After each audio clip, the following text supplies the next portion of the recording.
Olá, queridos, graça e paz a todos vocês, que maravilha, como é bom estarmos juntos, reunidos para mais uma aula. Nós estamos em um módulo maravilhoso, que é o módulo de História da Interpretação, e hoje já é a nossa quarta aula. Nós já temos trabalhado muita coisa, partindo desde o contexto pré-cristão, interpretação judaica, rabínica, apostólica, e hoje nós chegamos a uma espécie de ápice dentro dessa nossa estrutura, tá certo, de estudo. Nós vamos falar acerca do período da Reforma Protestante. É interessante que nós façamos algumas pequenas considerações antes de adentrarmos a esta temática propriamente dita. Nós precisamos compreender que fizemos um pequeno recorte. Vocês observaram que na última aula nós trabalhamos aquela parte do contexto apostólico, tá certo? Até o ano 100, aproximadamente depois de Cristo, e nós fizemos um salto histórico ao longo de todo o período medieval. Isso foi proposital, porque de fato, dentro do nosso organograma teórico, nós pontuamos, destacamos aqueles que foram os momentos mais importantes dentro dessa proposta de interpretação das Escrituras. Quando nós falamos sobre a Reforma Protestante, nós estamos falando sobre um evento que deu-se ali no século de número 16 e que de fato há uma ruptura, há um distanciamento em vários aspectos, acerca de vários aspectos de tudo aquilo que vinha sendo tratado e esposado ao longo desse período medieval.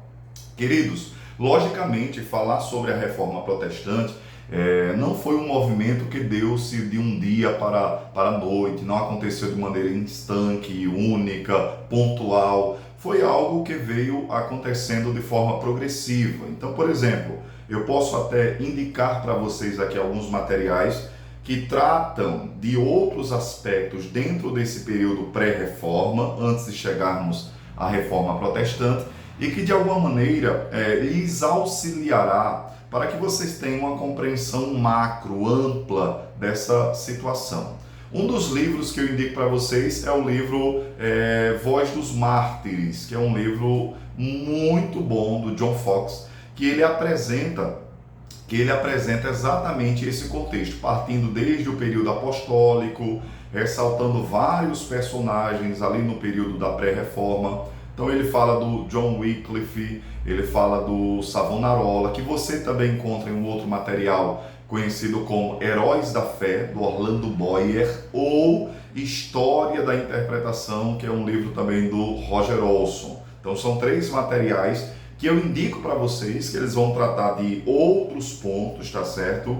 Que de alguma maneira tangenciam, passam perto do que nós vamos abordar, mas que tem outro enfoque. Então quero lhes indicar apenas a título de bibliografia complementar, tá certo? Nosso foco aqui é mais na área da interpretação mesmo. Então veja, queridos, quando nós trabalhamos o período da Reforma Protestante, eu fiz um recorte no material de vocês que eu coloquei um período, uma data, entre 1500 a 1650. Só com base nesta informação, vocês já conseguem perceber que a Reforma Protestante foi um movimento, tá bom? A Reforma Protestante não foi apenas aquele evento no qual em 1516 Martinho Lutero ele afixou as 95 teses lá no castelo de Wittenberg. Não foi apenas este evento. Na realidade, nós temos aqui uma sucessão de eventos, uma sucessão de acontecimentos, e a Reforma Protestante, ela de alguma maneira colocou os tentáculos em várias regiões. Então você tem na Suíça, você tem em Genebra, você tem na Alemanha, você tem várias regiões que foram tocadas, tá bom? Por tudo aquilo que advindo da própria Reforma Protestante. Então veja, a primeira coisa que eu quero destacar para vocês é que nós temos de alguma maneira uma mudança em vários aspectos em relação àquilo que for apresentado no contexto medieval. E uma das coisas que nós podemos colocar como fenômeno que preparou o caminho para a Reforma Protestante foi a presença de um homem conhecido como Erasmo de Roterdã. Quando você contempla o período medieval, o período da Idade Média, você percebe que a teologia, em vários aspectos, ela estava muito próxima e alinhada com princípios da filosofia. Um movimento famoso desta época era conhecido como o movimento escolástico. Então, de alguma maneira, o que ocorre? O escolasticismo, ou as discussões escolásticas que tinham esse quê de filosofia, em alguns aspectos, elas descambavam para muita especulação. De alguma forma, Erasmo de Roterdã e o movimento humanista em vários aspectos, eles vão se opor a alguns desses princípios e abordagens ali apresentadas. Então você vai observar que o Roterdã, ele chegava até mesmo a ironizar, e isso eu coloquei no material de vocês, ele ironizava a lógica minuciosa e complexa que era apresentada dentro do contexto do escolasticismo. Então veja, nós já temos aqui uma resistência em relação a tudo aquilo que estava sendo desenvolvido enquanto pensamento, enquanto sistematização do pensamento e do saber. Então, por exemplo, quando você pega, por incrível que pareça, algumas discussões dentro desse contexto, com este viés mais escolástico, eles discutiam coisas que para nós parecem ser sem sentido, absurdas. Como, por exemplo, eles discutiam quantos anjos podem dançar na cabeça de um alfinete. Imagina isso aqui. Eles discutiam questões atreladas à natureza dos anjos, qual é a substância exata, angélica. Eles são compostos do quê? Então, esses assuntos eles levantavam, eles discutiam, eles questionavam. Por exemplo, quando fala-se sobre a encarnação de Cristo, a encarnação do Verbo, do Logos, será que ele poderia encarnar em uma pessoa do sexo feminino? Será que ele poderia encarnar em um animal? Por incrível que pareça, essas eram discussões presentes no contexto escolástico e que, de alguma maneira, o Erasmo de Roterdã, ele olhava isso com um certo desfavor, ele contemplava essas coisas não com bons olhos e até mesmo ironizava, por perceber que não havia tantas implicações práticas. Então veja, nós temos aqui Erasmo de Roterdã surgindo em um contexto pouco antes desse advento da Reforma Protestante e que já começa a questionar bases, fundamentos e abordagens que eram muitas vezes extremamente abstratas. Compreendeu essa lógica? Então ele ironizava essas abordagens, ele questionava essas abordagens, ele fazia oposição a essas abordagens, o que logicamente foi preparando o caminho para a Reforma Protestante. Eu quero que vocês acompanhem que neste contexto aqui também, neste período, ou com base nesta abordagem do próprio Erasmo de Roterdã, nós temos um movimento maravilhoso, porque esse mesmo contexto que pouco antecede a Reforma Protestante, surgiu também um apreço muito grande pelas línguas e idiomas originais das Escrituras. Então, por exemplo, quando você observa a própria influência mesmo do Erasmo de Roterdã sobre o estudo do grego bíblico, foi tão grande, queridos, que hoje em dia, quando nós estudamos o grego koiné, nós usamos de maneira majoritária a maneira de ler, de pronunciar, que nós denominamos de erasmiana. Olha que coisa, ou seja, o Erasmo de Roterdã, ele trouxe uma influência muito grande sobre o estudo do grego bíblico, ao ponto de, hoje em dia, nós usarmos a forma de pronunciar, tá certo? Erasmiana, só para você ter ideia. Nesse mesmo contexto, 1506, o filólogo Johann Reuchlin, ele publicou uma gramática do hebraico. Então veja, esse período aqui, século XVI, século XV e século XVI, você tem um movimento que reage à maneira especulativa na qual a escolástica costumava lidar com certos assuntos. Há também uma devoção maior às línguas originais, tanto grego quanto o hebraico, ou seja, o idioma oficial do Novo Testamento, e os dois idiomas oficiais do Antigo Testamento, que era o hebraico.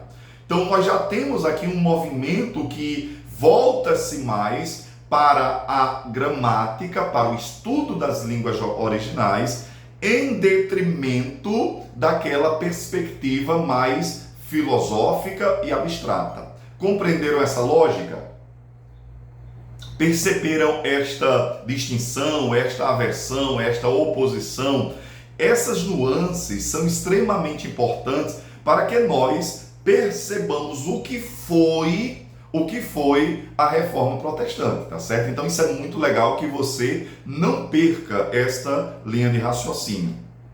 É interessante que quando eles passam a dar mais vazão para as línguas originais, o que ocorre, o que acontece? De alguma maneira, haveria ou houve uma oposição em relação àquela que era uma das principais traduções da Bíblia usadas no seio da Igreja Católica.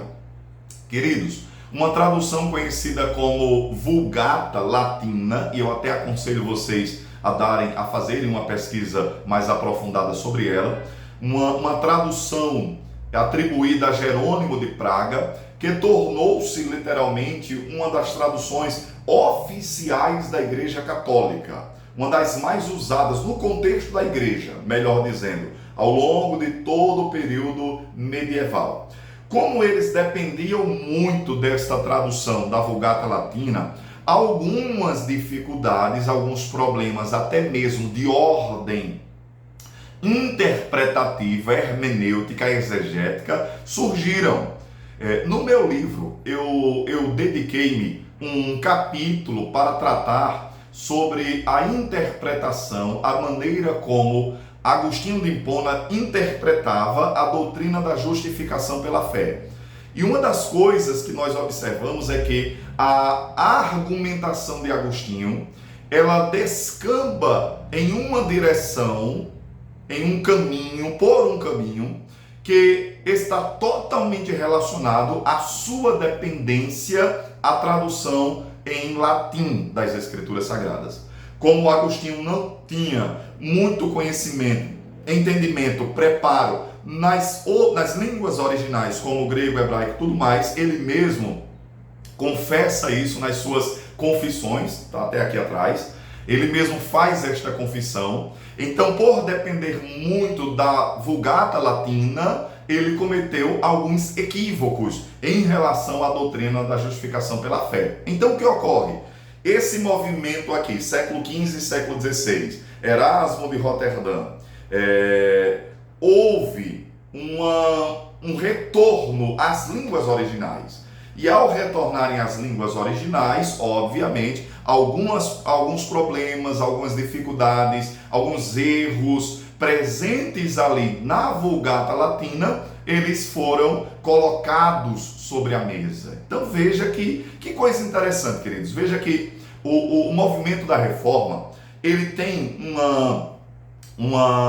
ele passa por alguns acontecimentos, desde uma resistência daqueles que faziam parte do próprio corpo, eram bispos, eram líderes, eram sacerdotes, e que se opuseram a determinados temas, assuntos e doutrinas, e também ao mesmo tempo uma devoção às línguas originais, também contribuiu, fomentou e, por que não dizer, agravou ainda mais essas distâncias e dificuldades ali presentes, tá bom? Então, por causa desses questionamentos, logicamente, A Igreja Católica, ela passou a enfrentar algumas dificuldades internas, ou seja, ela passou a enfrentar crises dentro da sua própria estrutura, porque alguns bispos passaram a questionar alguns ensinos, alguns dogmas, algumas doutrinas, algumas tradições. Há um estudioso chamado Geisler Kaisenberg, que ele afirmava algo muito interessante. Ele afirmava que no final do século XV, de alguma maneira, os abusos que eram feitos em relação às Escrituras eram tamanhos que ele dizia que a Bíblia Sagrada era uma espécie de Maria vai com as outras. Por que ele fazia esta afirmação? Por quê? Por se utilizarem de métodos que eram muito alegóricos, métodos estranhos, inadequados, que começaram a ser usados lá no período rabínico. As pessoas conduziam as Escrituras para onde elas queriam. Amados, alguém já disse que a Bíblia Sagrada, preste muita atenção nisso, ela é a mãe de todas as heresias.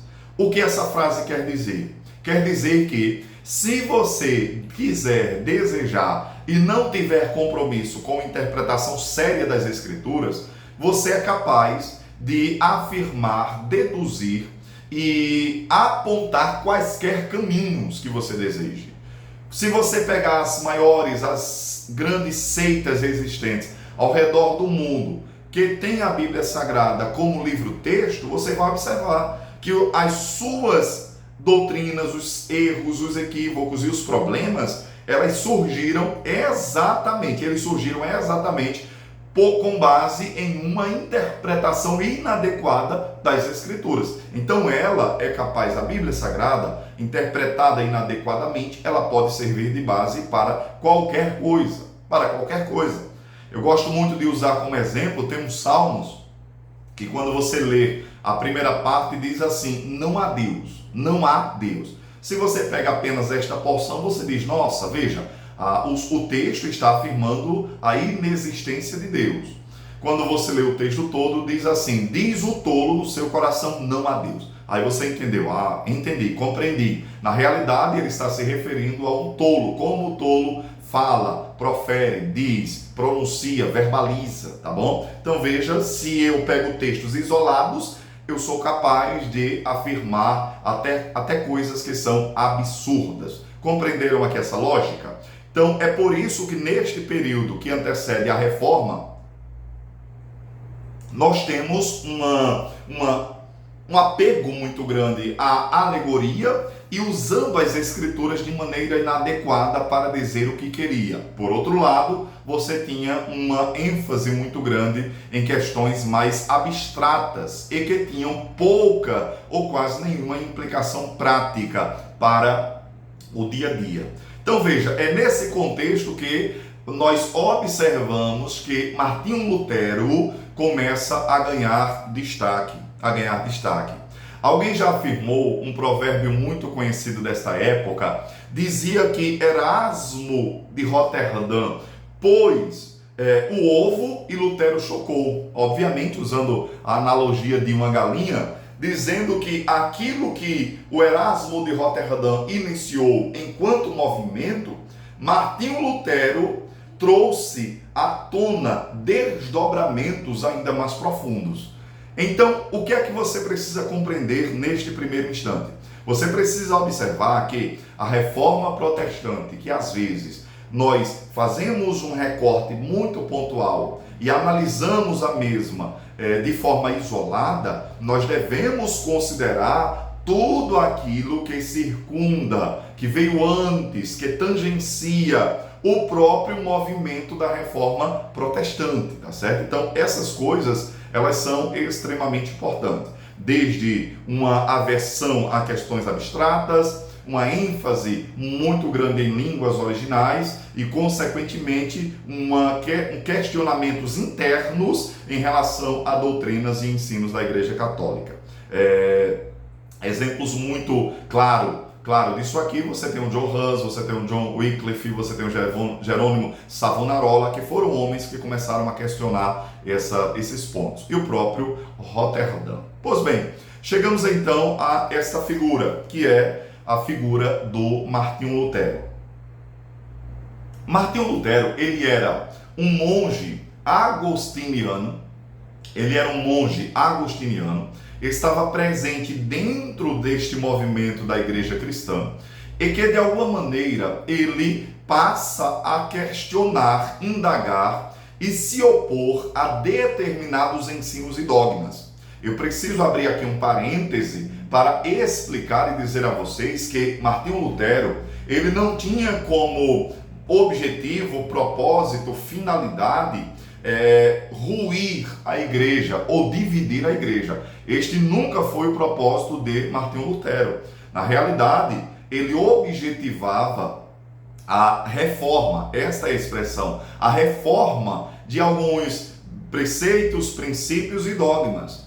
Esse contexto aqui da reforma protestante, você tinha de alguma maneira uma ênfase muito grande em questões atreladas a obras, em questões atreladas a pessoas que tinham a autoridade e a autonomia de muitas vezes adquirir, comprar posições em relação ao próprio Deus. Então, ênfases muito grande em questões apequenadas e que Martinho Lutero questionou. Então, as 95 teses que ele afixou na porta do castelo de Wittenberg tem como propósito chamar a igreja para um debate público. Aquela prática dele, querido, não foi uma prática isolada, era extremamente comum naquele contexto chamar alguém para debates públicos, expondo as ideias na porta de castelos, de templos, igrejas, enfim, isso era um movimento natural e comum. Então, Martinho Lutero, ele se opôs a esta lógica medieval, abstrata, e ele volta-se para a Escritura. É por isso que você tem, com a presença de Martinho Lutero, a ênfase de que apenas a Escritura, apenas a Bíblia, apenas o cânon é que tem de fato autoridade. Apenas ele tem valor e peso autoritativo para os cristãos. Você pode até dizer, professor, mas então quer dizer que ao longo desse período medieval, a igreja ela não considerava a Escritura como sendo apenas ela autoritativa e tendo peso de regra, de fé e prática para os cristãos? E a resposta é sim. A igreja, de alguma maneira, ela arvorava, levantava outros pontos e colocava ali em pé de igualdade, ou muitas vezes até mesmo acima da autoridade das Escrituras, como por exemplo a tradição, o magistério, a própria igreja, as decisões atreladas aos concílios. Então a Bíblia Sagrada, ela não era de fato a última palavra no quesito doutrinário, no quesito moralidade, vida. Não, a Escritura Sagrada era uma autoridade dentre outras autoridades que nós citamos. Então Lutero, ele vai de alguma maneira chamar os cristãos para que eles olhem para as Escrituras e vejam-na como única regra de fé. E aqui é algo extremamente inovador por vários aspectos. Quando você, por exemplo, observa uma das bandeiras da Reforma Protestante, um dos solas, vocês sabem que nós temos 5 solas da Reforma Protestante. Um dos solas da Reforma é o sola scriptura. Sola Escritura. O que significa sola Escritura? Somente a Escritura, somente a Bíblia. Queridos, hoje em dia nós temos visto de alguma forma, principalmente nos debates públicos, tem surgido, tem crescido muitos debates entre católicos, apologetas católicos e protestantes, e esta tem sido uma doutrina que eles têm mais uma vez se insurgido contra. Ou seja, eles percebem que se você levanta a bandeira do sola Escritura, você vai colocar por terra vários dogmas católicos que não encontram base e fundamento na Bíblia Sagrada. Então, por exemplo, doutrinas como a doutrina do purgatório, você não encontra base nas Escrituras. Como doutrinas atreladas à oração aos mortos, não encontramos base e fundamento nas Escrituras. A própria mariolatria, não encontramos fundamento nas Escrituras. E outras tantas doutrinas, dogmas e ensinos. Então, como é que eles conseguiram estabelecer essas doutrinas? Lógico, eles o fizeram por meio da tradição, por outros caminhos, mas jamais através e unicamente advinda da Escritura Sagrada, porque a Bíblia não dá base para isso. Nós já estudamos outros momentos, como eles dependeram até mesmo de livros apócrifos para defender algumas dessas doutrinas. Caso você não lembre desse ponto, volta lá no módulo de pressupostos bibliológicos que nós fizemos essa ressalva, tá certo? Então veja, Martinho Lutero, ele coloca muita ênfase nesse aspecto, ou seja, no aspecto do sola escritura, e isso gera muita inquietação dentro do contexto da cristandade. Se eu defendo um sola escritura, logicamente eu estou me opondo àquilo que ao longo de vários séculos foi defendido como por A mais B, que era doutrina adequada, correta, coerente para a vida da cristandade. É aqui que nós temos alguns problemas, tá certo? Então veja, queridos, Martinho Lutero, ele se destaca por outro lado, por ter uma abordagem que, diferente daquela abordagem mais alegórica, ele de alguma forma se aproximou mais de um outro grande nome da história, conhecido como Tomás de Aquino, tá certo? Tomás de Aquino é um dos grandes nomes da história da igreja. Lutero se aproxima muito de Aquino no quesito literalidade, ou seja, ele se distancia daquela interpretação mais abstrata e alegórica e volta-se para uma interpretação mais literalista das Escrituras. Uma outra característica do Lutero também é que ele também passa a enfatizar muito uma interpretação cristológica das Escrituras. Isso nós temos presente nele e um outro reformador que eu vou falar com vocês e para vocês daqui a pouquinho. Então ele volta-se para uma interpretação mais literalista e cristológica.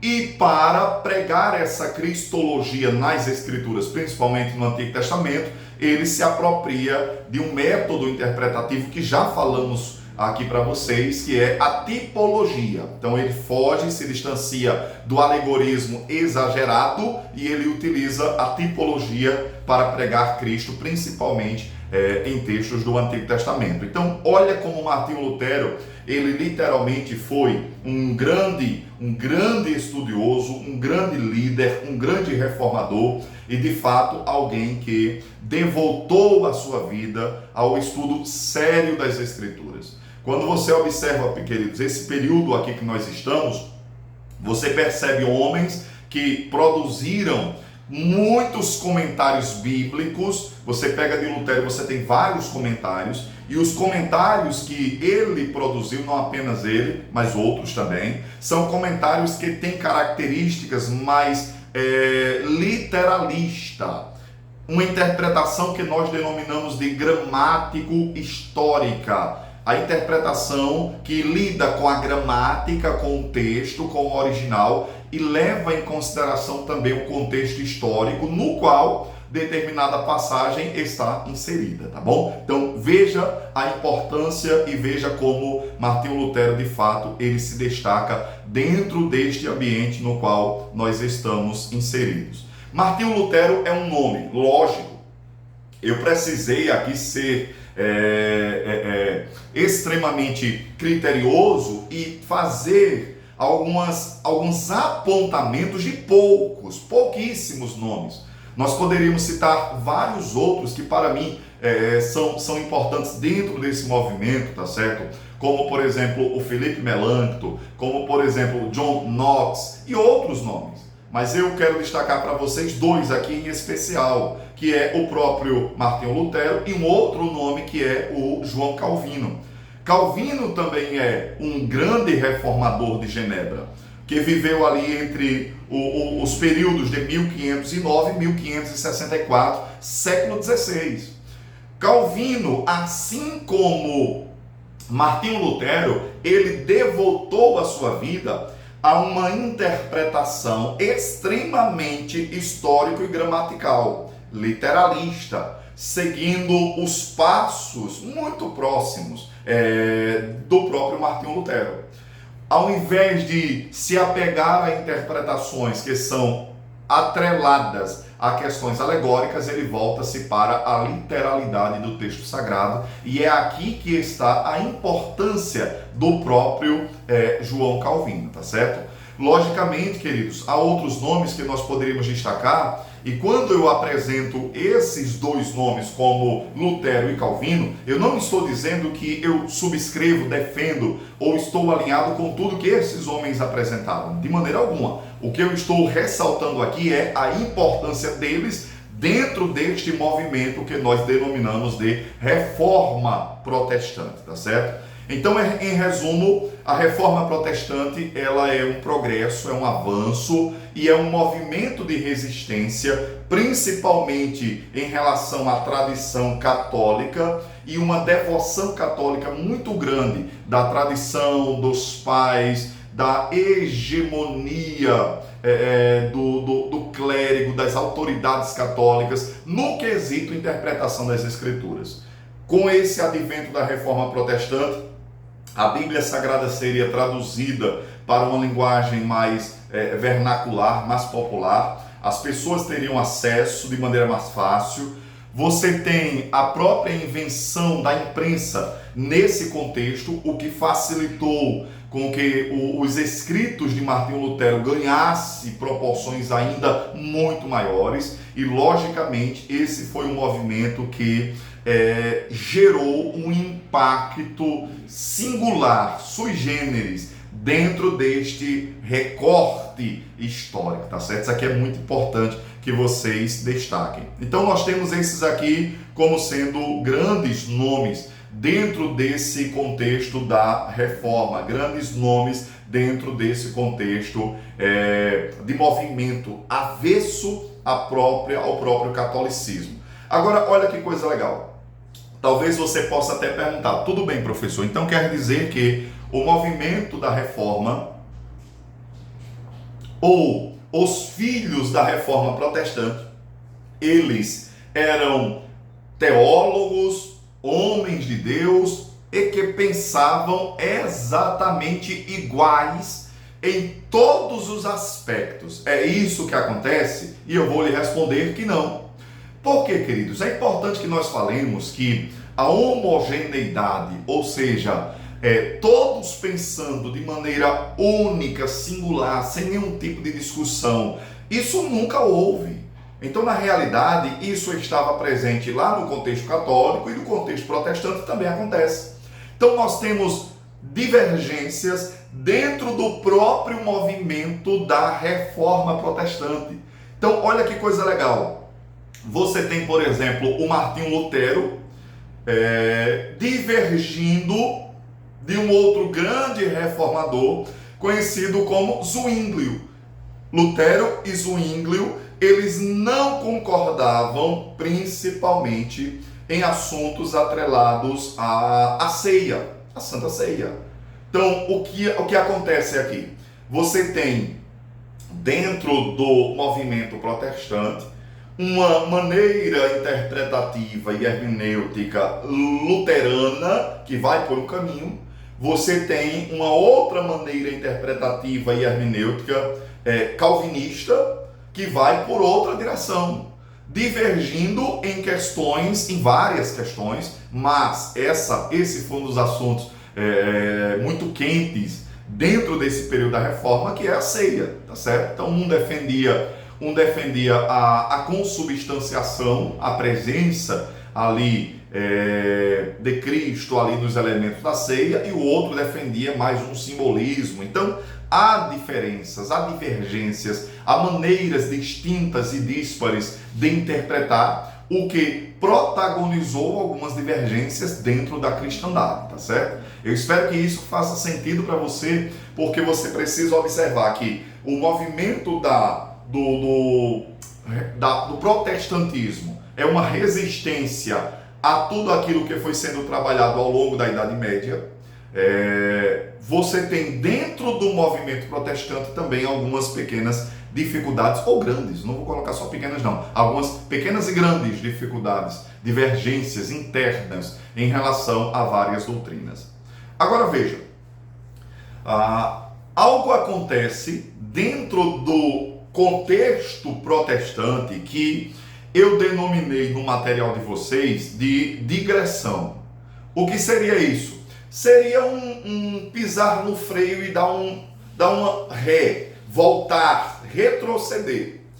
Por quê, queridos? Olha que coisa legal. Se o Erasmo de Roterdã e os protestantes questionaram a maneira abstrata, a maneira filosófica, a maneira muitas vezes extremamente transcendente de tratar sobre determinados assuntos, e diziam: nós preferimos uma interpretação mais pé no chão, que realmente traga implicações práticas, desdobramentos sobre a vida das pessoas. Nós não aceitamos isso aqui foi positivo, foi muito bom. Dentro do movimento protestante, é como se após esses nomes, Lutero, Calvino, Zwinglio, começa a surgir dentro do protestantismo um movimento que parece-se muito com aquilo que foi trabalhado lá no período da escolástica. Por exemplo, você tem homens como Teodoro de Beza, que foi discípulo direto de Calvino, que eles começaram a especular, a questionar, a indagar sobre a ordem lógica dos decretos de Deus. Deixa eu explicar isso aqui para vocês. Eles começavam a questionar o seguinte: obviamente Deus, ele é um ser que está fora do tempo, além do tempo, e para ele não existe ontem, hoje e amanhã. Ele é um ser que está acima, ele está fora, ele é atemporal. Ponto. Ok. Então, no sentido cronológico, não se discute o que Deus determinou fazer. Se criar o homem, se, por exemplo, permitir a queda, se enviar Cristo para redimir o homem, se escolher Israel, se escolher a igreja. Então, dentro do ponto de vista cronológico, não se discute isso, porque não existe ordem cronológica, tudo acontece agora, ponto. Mas eles levantavam o seguinte questionamento, eles diziam: e de maneira lógica? Repetindo, cronologicamente falando, não se discute, tudo acontece de uma vez. Mas e de maneira lógica? Será que seria mais lógico Deus decretar ou permitir decretar a criação ou permitir a queda? Qual seria logicamente o mais adequado? Entende isso aqui? Porque eles diziam, se você entende que Deus decretou a queda antes da criação, então obviamente, antes do próprio pecado, antes da própria queda, Deus já teria determinado quem eram os seus escolhidos e eleitos. Pessoal, me sejam sinceros, esse tipo de discussão, esse tipo de argumentação, esse tipo de defesa, ela é extremamente abstrata ou não? Pergunta que eu faço para vocês.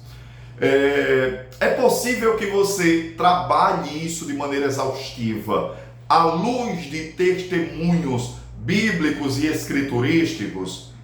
É possível que você chegue a uma resolução final com base em uma análise textual sobre esses assuntos? A resposta é não. O que acontece? Eles estão fazendo aqui praticamente a mesma coisa que os escolásticos faziam quando eles ficavam perguntando, brigando e discutindo quantos anjos poderiam ali bailar na ponta de um alfinete. A mesma coisa. Ou talvez qual é a natureza dos anjos. Então veja, quando eu digo que houve nesse período, após os grandes reformadores morrerem, nós temos uma digressão, um retorno àquilo que foi presente, que esteve presente lá no período da escolástica, é exatamente isso aqui que eu estou dizendo para vocês, tá bom? Foi isso que nós contemplamos, observamos. No material que eu disponibilizei, eu coloquei lá quais eram as discussões atreladas à ordem lógica dos decretos, e vocês podem fazer essa leitura apenas a título de informação, tá bom? A título de informação. Essas discussões, elas não têm fundamentação, nem sustentação, nem tampouco base escriturística bíblica, e também, ao meu ver, não trazem implicações práticas alguma, porque isso muda em quê? Você de alguma forma especular sobre esses assuntos? Nada. É como, por exemplo, aquela discussão extremamente sem graça, sem sentido, de você ficar perguntando quem nasceu antes, foi o ovo ou a galinha? Ou talvez, como algumas pessoas às vezes até perguntam em sala de aula, será que Adão teve umbigo? Irmãos, essas coisas não têm relevância alguma. Essas coisas não têm relevância alguma. Então, são discussões vazias, pífias, sem sentido, e que nós, obviamente, não devemos gastar o nosso tempo com essas coisas, tá bom? Essa é o meu desabafo que eu faço aqui com vocês.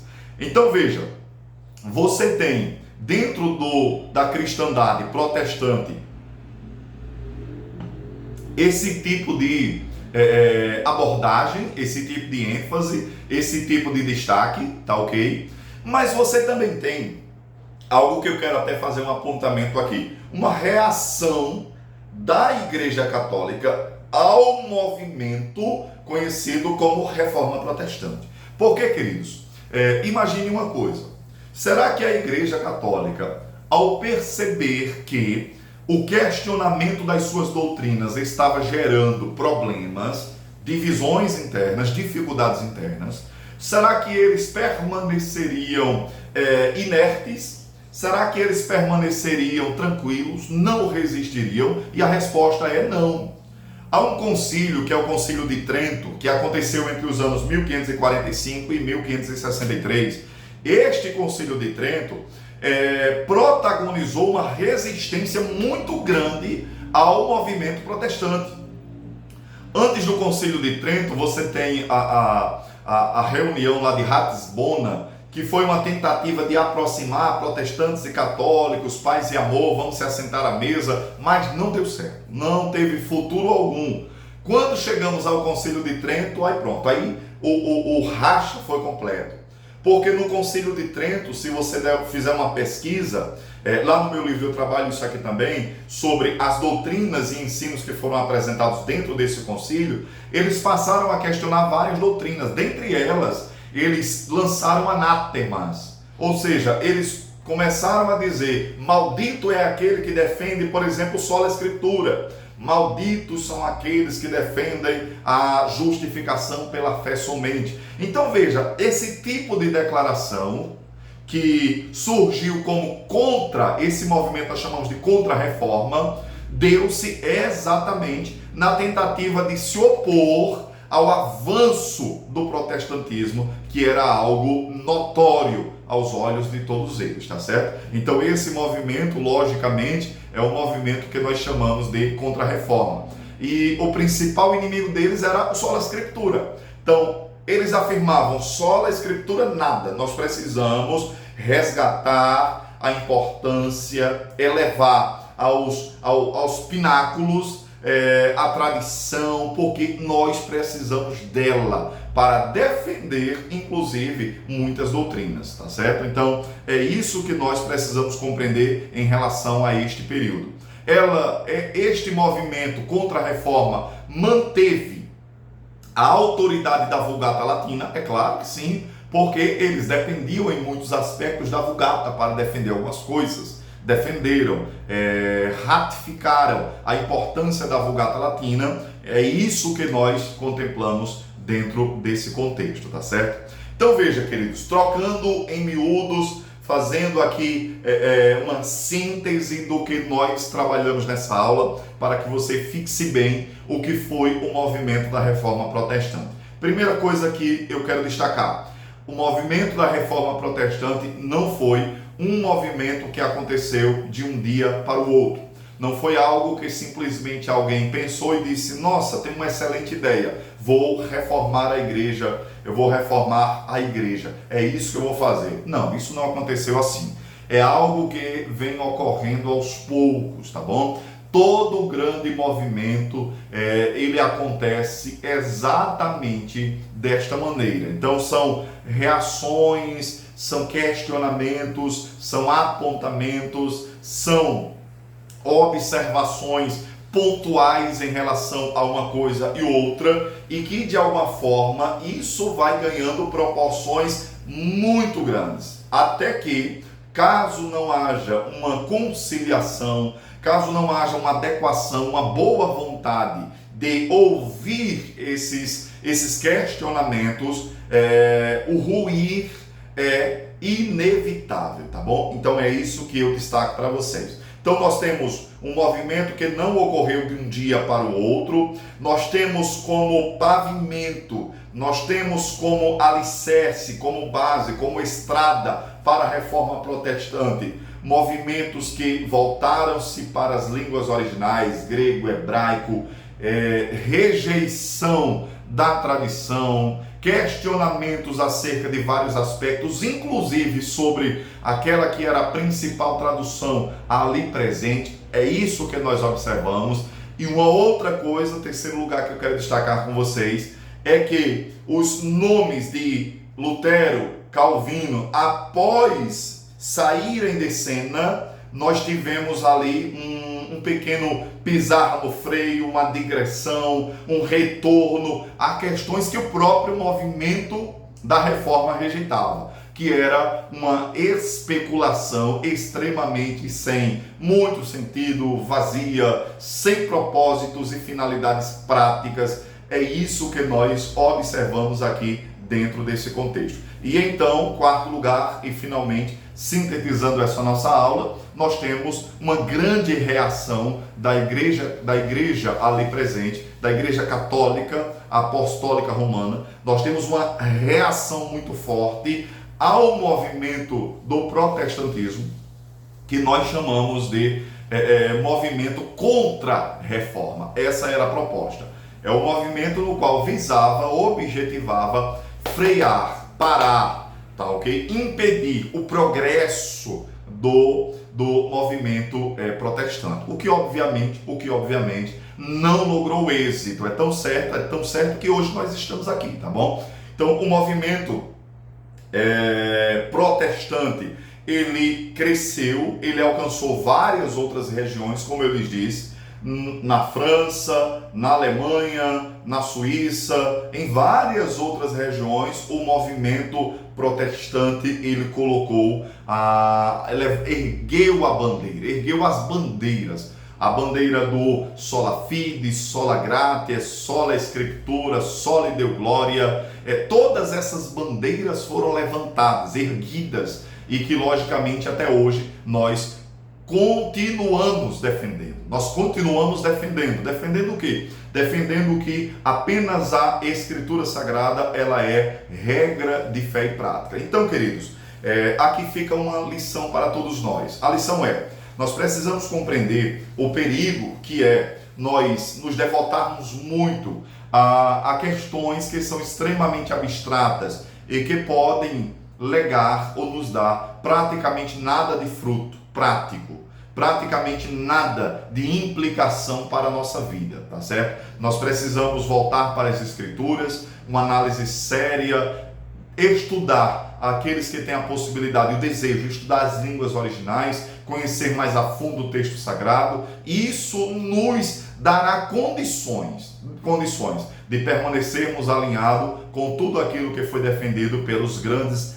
reformadores, tá certo? Então, espero que você tenha compreendido esses aspectos principais. Caso tenha alguma dificuldade, eu estou à disposição, mas não tenho dúvida que fazendo a leitura, juntamente com esta aula, você terá uma noção abrangente, tá certo? Ainda que panorâmica, deste recorte que nós denominamos de Reforma Protestante. Queridos, Deus abençoe vocês. Na próxima aula nós vamos avançar um pouquinho mais. Você não pode ficar de fora de maneira alguma. Forte abraço, Deus abençoe. Te vejo na próxima aula.